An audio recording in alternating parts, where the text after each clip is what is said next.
Chennai shopping mall Aadi blockbuster KG sale. KG చీరల ప్రారంభ ధర కేవలం 150 రూపాయలు మాత్రమే. కొన్ని ప్రత్యేక చీరలపై రెండవ చీర కేవలం 9 రూపాయలకే సొంతం చేసుకోండి.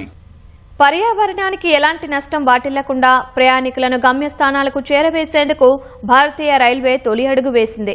దేశంలోని తొలిసారి హైడ్రోజన్తో నడిచే రైలు పట్టాలపై పరుగులు పెట్టింది. హర్యానాలోని జింద్ నుంచి సోనిపత్ మధ్య నడిచే హైడ్రోజన్ రైలును ప్రధాని నరేంద్ర మోదీ జెండా ఊపి ప్రారంభించారు. హర్యానాలోని జింద్ రైల్వే స్టేషన్లో దేశంలోని తొలి హైడ్రోజన్ రైలుకు ప్రధాని నరేంద్ర మోదీ పచ్చ జెండా ఊపారు. పూర్తి స్వదేశీ పరిజ్ఞానంతో రూపుదిద్దుకున్న ఈ హైడ్రోజన్ రైలు మన ఇంజనీరింగ్ నైపుణ్యానికి మచ్చు తునకగా నిలిచింది. జింద్ రైల్వే స్టేషన్కు చేరుకున్న ప్రధాని మోదీ తొలుత హైడ్రోజన్ రైలు నమూనాను ప్రదర్శించారు.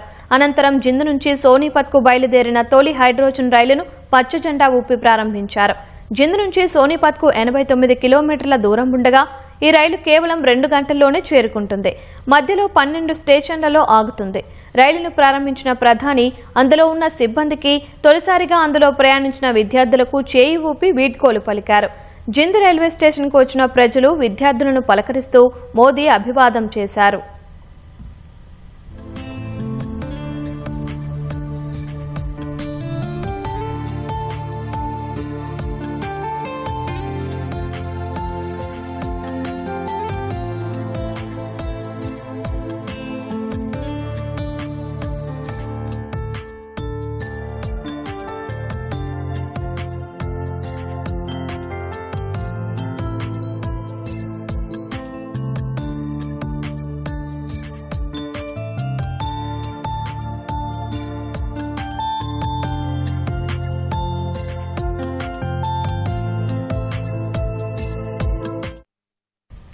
ప్రస్తుతం దేశంలో విస్తృతంగా నడుస్తున్న విద్యుత్ రైలు పైన ఉండే కరెంటు తీగల నుంచి విద్యుత్ను తీసుకుంటాయి.